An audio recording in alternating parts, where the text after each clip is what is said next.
You're welcome back, and the lovely Aisha joins me now to tell us all about the issues we've put out there on our social media platforms and how people are responding to it. Always a pleasure to see you. Friday, It and is. you know how we do it Yes. on the most interactive segment. You can join the discussion via facebook.com/joynews-on-TV. On Twitter is at Joy News on TV, and on WhatsApp the number is 0560-800,000. The rule is that you send your name, location while sending the message, and please don't call. All right, so women have been tagged as being 12% angrier on the average than men while behind the wheel of a car, according to Hyundai Motor UK. Participants were observed to measure how they responded to being undertaken, shouted or beeped at, how they dealt with a backseat driver, and how they reacted when faced with a road user who failed to indicate. In all test scenarios, female drivers consistently responded with greater levels of anger than male drivers. Do you agree with this survey results? I agree though.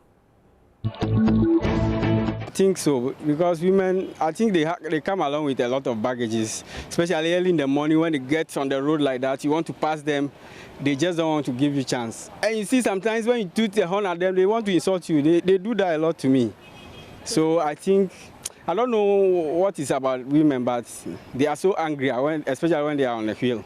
It's true, they get angrier, especially when they get like a little amount of money in their pockets. They think they are on top of the world. I don't think that at all. Like my friend here said, women have a lot to do. If you are talking about in the morning, that woman might probably be wanting to take the child to school, come back, go to the office. It's not about money in her pocket or anything. We all have money. We all work. We all make money. So I don't think it's about the money. What men can do, women can do better. So when they get on the wheel, they want to show other road users that they also have that capacity to drive and also get to move as if like they are also men. So they are always angry. See, they just want to behave like they are men also on the road. I also think that it's because they always have the consciousness that men want to bully them on the road. That's also part of it. So it's not really about them being angry, but they are being real about their environment. Okay. In traffic, you see the men. A man will not give the woman the way to pass. But don't you think women are more careful? No, that's not. Yes. It's not. You know, you talk about women are more careful, and you make them behave as if they have much more control on the road. But no, they are not careful. For women, because of their lack of respect, and then they also get angry, like when they get on the highway. Yeah. So me, I second my brother. The point is, like he was saying, women will try to, probably, let me say, they are more aware of the perception that they want to exert some power. It's not really about them exerting power. If you talk about frustrations in driving, yes, it cuts across, but it's not about the women being angry. That's not how I see it.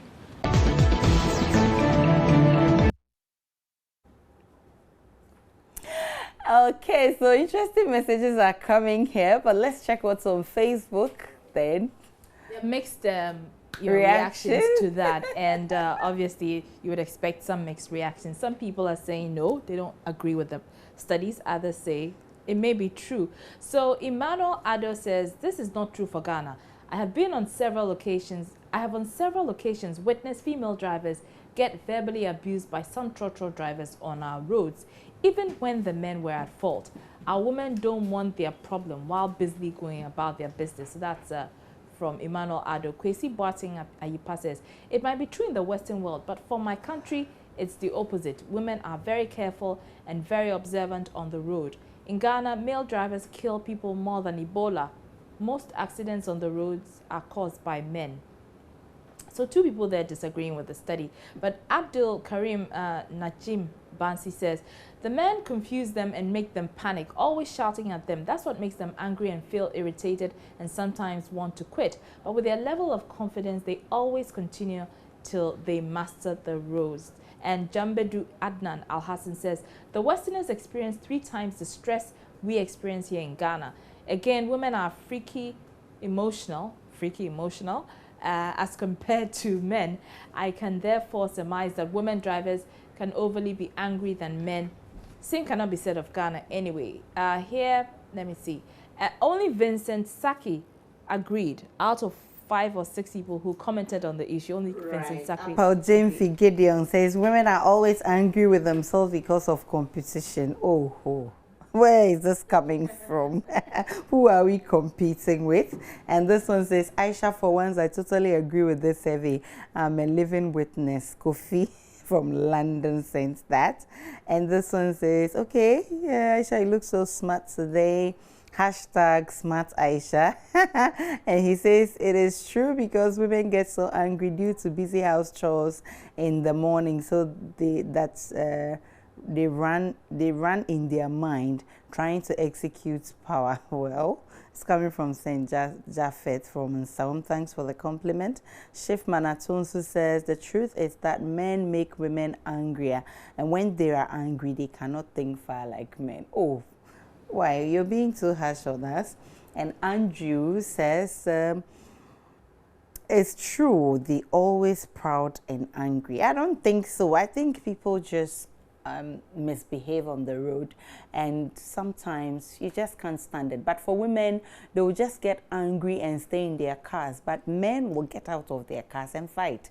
So it's better to be angry, and they are careful when driving as compared to men. It's coming from Desmond, and I think I agree with you on that. Right. So also, a mom killed her 8-year-old son after he allegedly found out that she was having an affair with her father-in-law. The woman throttled her son to death with electrical cables and abandoned his body in a remote gully. She had tried to pretend her son had been abducted, telling police she had taken him to school in the morning and that he had disappeared by the time she came to collect him in the afternoon. However, police began to suspect the boy's mother when CCTV footage at the school did not back up her story. How would you describe this mother? Do you think she went too far to cover up her nefarious activity?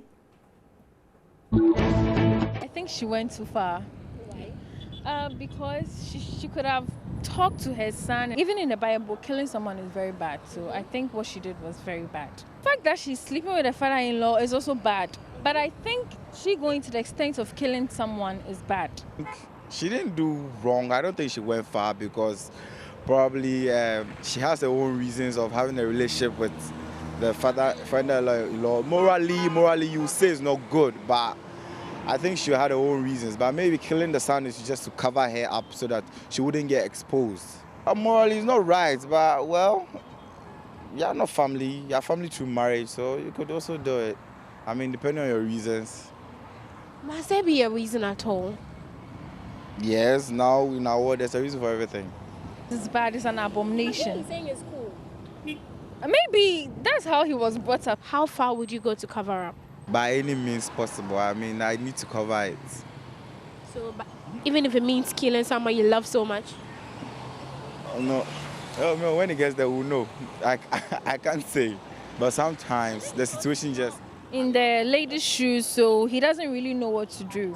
The fact that you wouldn't want to get exposed, and because nobody will agree with you on this, no matter what. So you just do the same. I mean, if you are being truthful to yourself or being real, you do the same.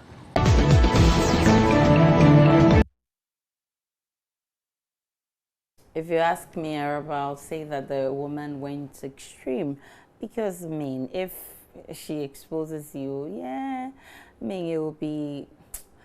It's a lot, you know, to decide to kill someone, except if it's in self-defense. Even your son? Yes, your not own just anybody, your son. Exactly. Come on. It takes a lot. And everybody on Facebook is condemning it, and yes, rightly so. I think Emmanuel Ado says, how can such a person be called a mother? You kill your own baby to cover up your sexual sins, covering one big sin by a much bigger sin. I guess she no longer remembers the sweetness, but she will definitely remember the punishment in prison all her life. So that's from Emmanuel Ado from Kotobabi. Kwesi Boating Aipa says, there's no justification for killing except for self-defense. I agree with you. The woman overreacted. and could have calmed down and sought a counselor. And Nana Kwesi Boachi Yadam says, I don't think she's human. Yeah. She must be jailed for life. Definitely. Maybe she's completely mad. Aisha, please tell the cameraman or the director to capture your full... I don't know what this has to do with it. He's saying that the director should capture your full body. It looks better than a half pic of you. So that's to the cameraman. Keep quiet and suffer. And this one says, this is extremism. I can't believe it. I'm sure she did it under an influence of some form of drug. I think I want to think same with you. And this one says, always good in your outfit. Oh, a model woman. Keep it up. Okay, thank you very much. You didn't add your name. This one says, it's very insane, wicked woman, and it's coming from Shasino from Sunyani. Philip from Sema says the woman is mentally sick. She needs psychiatric assessment. And this one says, if we can compare her deeds to Obinim, then God is the judge. Very bad of her. From Abia Denta. And what has this got to do with Obinim? Oh, let's stick to the issues. And Chief Manatunsu says, why should you kill because your daughter was opening fire? What kind of anger is this? Well, you didn't get it. Well, it's the mother that killed the son because the son caught her having an affair with her father-in-law. So that's what the issue is. And this one says, Aisha, you and Araba look magnetic. Who should I choose? Do see. All right. So finally, controversial musician One Love, the Kubolo, has revealed that he once tried to get a green card to become a permanent resident in the U.S. by marrying an American lady.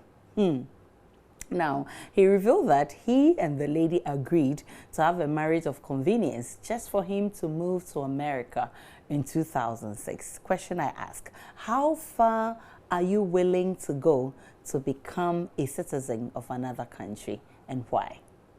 I have no intention becoming a citizen of another country. I love Ghana, and I wouldn't like to stay in another country for more than 2 weeks, as I usually do.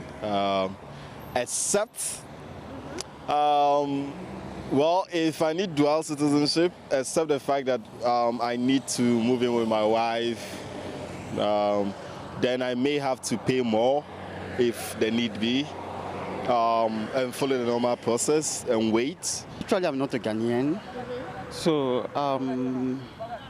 the things I can do is to get a woman in Ghana so that I can marry too.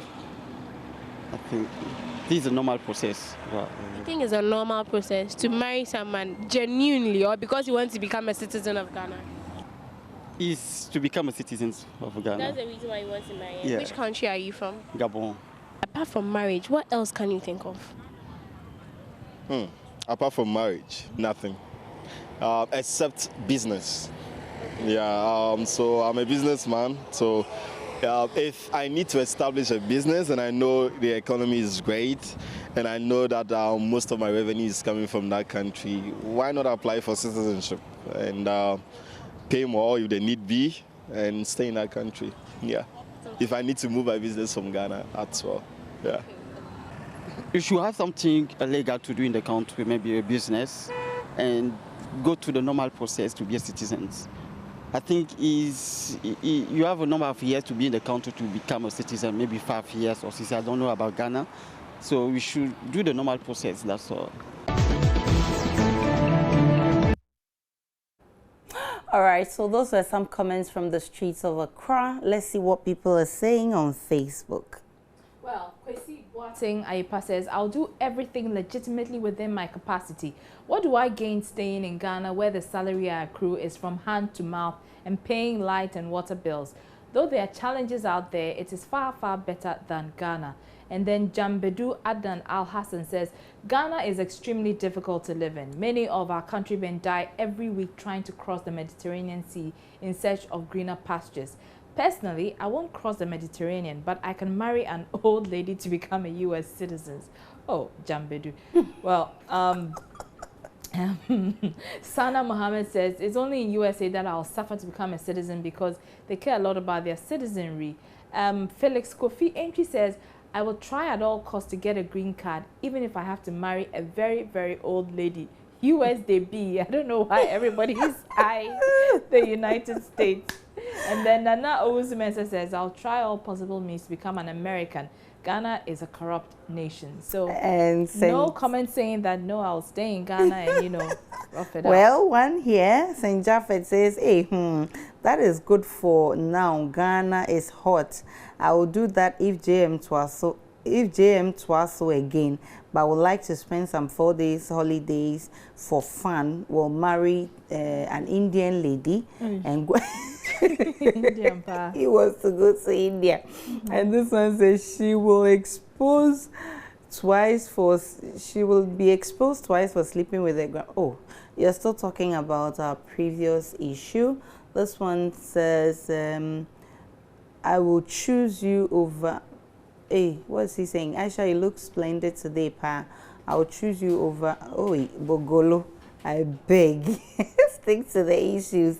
Elena from Aflower says, why would I want to move to another country? Hey, I won't get my normal happy bawachi every Saturday morning anywhere else apart from Ghana. So he enjoys his Saturday wachi. He cannot leave that to go to the US. And this one from Augustine from Sonia, he says, okay, you're not even talking about issue, you're talking about the previous one. And this one says, I'll never wish to leave if not for this hard economy. The peace and tolerance is too much in Ghana. And it's coming from Wahab from Sonia. And the last one I'll take, he says, I'll go to Togo if JM wins. He didn't add his name, John. All right.